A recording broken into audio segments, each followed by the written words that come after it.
तो आज टॉपर है, बिहार स्टेट टॉपर। तो आपका रूटीन क्या था? रूटीन देखिए, मेरा रूटीन मेरे हिसाब से था, आप सभी का रूटीन आपके हिसाब से ही होना चाहिए। पिता सब्जी बेचते हैं, माता बुटीक का काम करती है और बेटा बिहार टॉपर बना है। नमस्कार, मैं पंकज झा और आप देख रहे हैं रेबल न्यूज़ इंडिया। अभी बीएसईबी 12th की रिज़ल्ट निकली है और उसमें रिज़ल्ट निकला और एक बच्चा का रिज़ल्ट निकला। नाम अंकित कुमार, पिता का नाम वीरेंद्र साहू और कॉलेज बीडी कॉलेज, वही बीडी कॉलेज जिसकी नंदिनी शर्मा 2016 में टॉप की हुई थी। नंदिनी शर्मा 2016 में टॉप की थी, यही कॉमर्स बैकग्राउंड से ही।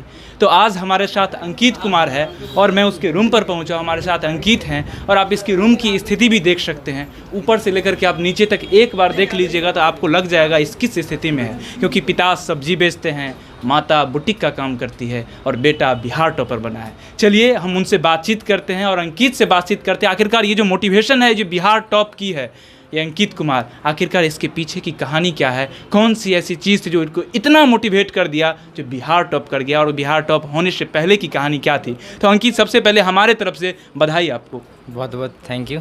तो मैं कहना चाहता हूँ, आज आपको हर कोई बधाई देते हैं। मीडिया वाले को देख करके आपको तो लगता होगा भाई, सबसे पहले तो यही आ जाते होंगे 10 मिनट 15 मिनट। तो हमको आज सुबह से कितने मीडिया वाले आए हैं आपके पास?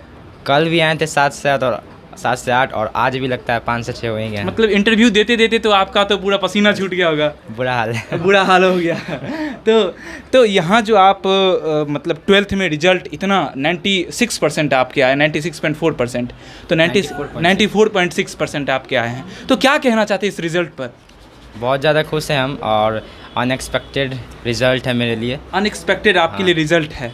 तो मम्मी पापा का कंट्रीब्यूशन होगा, शिक्षक के कंट्रीब्यूशन होंगे, तो दोनों में अगर किनको कितना देना चाहते हैं आप कंट्रीब्यूशन में?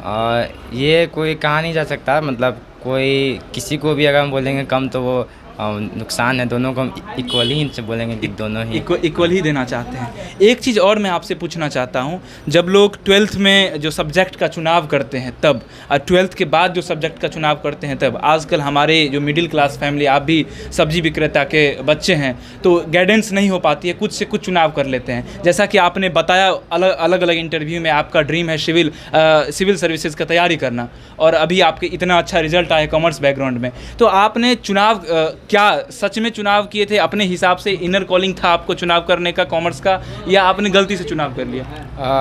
ये मेरा इनर कॉलिंग तो नहीं था, कुछ लोगों के सलाह और पर ही मैं गया था कि नहीं, मुझे कॉमर्स लेना चाहिए। इसके साथ ही मेरा फैमिली कंडीशन के कारण भी मैं कॉमर्स में आया था। अच्छा। और आज इतना अच्छा मार्क्स आया है तो एक बार मैं फिर से इस बार मैं अपने दिमाग से ही कोई भी फैसला करूँगा कि जो क्या मेरे लिए बेस्ट है और उसी के पर मैं आगे जाऊँगा। बहुत सारे बिहार के बच्चे ऐसे होते हैं जो इंग्लिश के कारण टॉप नहीं कर पाते हैं। So do you know English? Yes. How much mark do you got in English? I have got 473 marks in total, and in English I got approx 92, yes. So what do you want to say to Biharis student who are watching your videos, that means you learned English in Bihar, and how much complicated for you that you learned English? English देखिए, मतलब मुझे भी उतना English नहीं आता। मैं भी average में बोल सकता हूँ इस तरह से। माइक पर मेरे लिए बोलना थोड़ा सा मुश्किल है। नहीं, ये तो मुश्किल होता है, लेकिन कॉन्फिडेंस की बात होती है ना। जब बिहार की बातचीत होती है तो बिहारी लोग ऐसे कहते हैं इंग्लिश नहीं जानते हैं। तो मैं इसलिए आपसे पूछना चाहता हूँ, आज आप एक बहुत मतलब कह सकते हैं निम्न मध्यम परिवार से हैं, क्योंकि हम जब यहाँ के रूम की स्थिति देख रहे हैं तो सिर्फ एक रूम है और छोटा सा बालकोनी टाइप का है। यहाँ पर टेलीविजन आप हमारे सामने में देख सकते हैं, पूरा एकदम भगवान सब कुछ यहीं पर है। ये बचपन का फोटो सब कुछ लगा हुआ यहाँ पर है। तो आपने इंग्लिश सीखी, कितना मार्क आपने पाया इंग्लिश में? 93 मार्क्स मुझे आए हैं इस एग्जामिनेशन में। अच्छा, इंग्लिश में? हाँ, इंग्लिश में। मतलब 93 मार्क्स आपके आए हैं, तो क्या रीज़न थी 93? मतलब ग्रामर पे आपने वर्क किया था या? ग्रामर मेरा पहले से भी स्ट्रॉन्ग रहा है और उसी को मैंने रिवाइज किया था, और यूट्यूब चैनल का मैंने काफ़ी सपोर्ट लिया था। और लास्ट में किस तरह से इसे और एप्लीकेशन पर फोकस करना है और कुछ स्ट्रैटेजी मैंने यूज़ किया था। कुछ चीज़ मैं और आपसे पूछना चाहता हूँ, 1-2 क्वेश्चन और है हमारी। जो बहुत सारे बच्चे कहते हैं रूटीन जो होता है उनका, रूटीन पर पूरा एकदम बेस्ड होता है। इनका रूटीन क्या था, उनका रूटीन क्या था, टॉपर का रूटीन क्या था? तो आज टॉपर है बिहार स्टेट टॉपर, तो आपका रूटीन क्या था?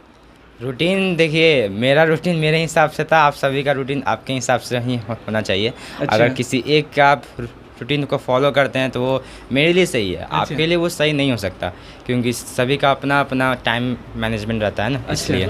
कहा जाता है education is the way to success. तो इन्होंने आप लोगों ने इनसे जाना, अमन जी, ये अंकित कुमार जी क्या कह रहे हैं। चलिए, उनके पिताजी वीरेंद्र कुमार हैं यहाँ पर, उनके माता जी भी यहाँ पर है, वो बुटीक का काम करते हैं, पिता सब्जी का काम करते हैं। आप मैं काम करती अच्छा, बुटीक में आप काम करते हैं? स्टाफ है। हाँ। अच्छा, स्टाफ है वहाँ के। जी। बताइए, ये बुटीक में काम करती है और स्टाफ है वहाँ के, तो आप कौन से मोटिवेशन लाए, कहाँ से अंकित को इतना पढ़ाए आप?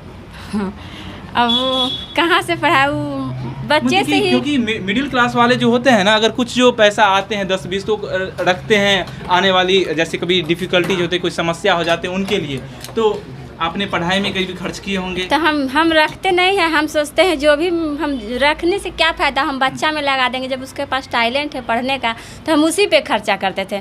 हम उसको उसमें पैसा जो लगाते हैं, हम ये नहीं समझते थे कि वेस्ट जा रहा है। कब से आप बुटीक में काम करते हैं? हम ज़्यादा दिन इधरे हम कर रहे हैं, 6 महीना से। हमको बहुत दिक्कत होने लगा, घर में बहुत तरह के कठिनाइयाँ आ गया, तो जी घर का खर्चा वर्चा दिक्कत हो गया। उसको सबसे ज़्यादा उसमें उसका पढ़ाई में दिक्कत हो गया। हमको घर का खर्चा का टेंशन नहीं था, हमको पढ़ाई में टेंशन था। हम सोचते थे कि हम घर चलाएंगे तो फिर हम उससे पढ़ा नहीं पाएंगे, इसीलिए हम पैर निकाले हैं हम बच्चा को पढ़ाने के लिए। आप क्या कहना चाहते हैं? आप सभी विक्रेता हैं, आप तो इस सारे समस्या को देखते हैं, और कहा जाता है पिता सारे दर्द को महसूस करते हैं, अनुभूति करते हैं, पिता का यही योगदान होता है परिवार में। आप आज रिजल्ट देख रहे हैं, और रिजल्ट के पीछे की मेहनत तो आपकी है ही, वो तो दिख ही रहा है कितनी मेहनत है। परिवार चलाने से लेकर के अभी तक की जो अनुभूति है, थोड़ा बताइए, कुछ जर्नी थोड़ा बताइए हमको। हम तो बहुत बच्चे से मतलब सब्जी का काम कर रहे हैं। अच्छा जी। और बच्चा को मतलब कभी मतलब दुकान में सोचते हैं कि नहीं ये काम करे, मतलब पढ़े लिखे, बढ़िया से पढ़े लिखे और कुछ बने, यही।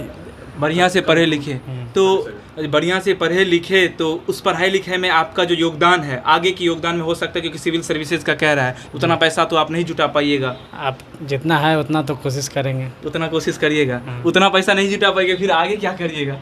कोशिश जारी रहेगा। कोशिश जारी रहेगा। देखिए, कहा जाता है education is the way to success, और सच में यही बात होती है कि अगर आप एजुकेटेड हो जाते हैं तो आप अपने परिवार को ऊपर ले जाने में आप अपना सहयोग कर सकते हैं। अगर आज अंकित ऊपर चला जाता है तो उसकी जो छोटा भाई है, अभी कौन क्लास में पढ़ता है?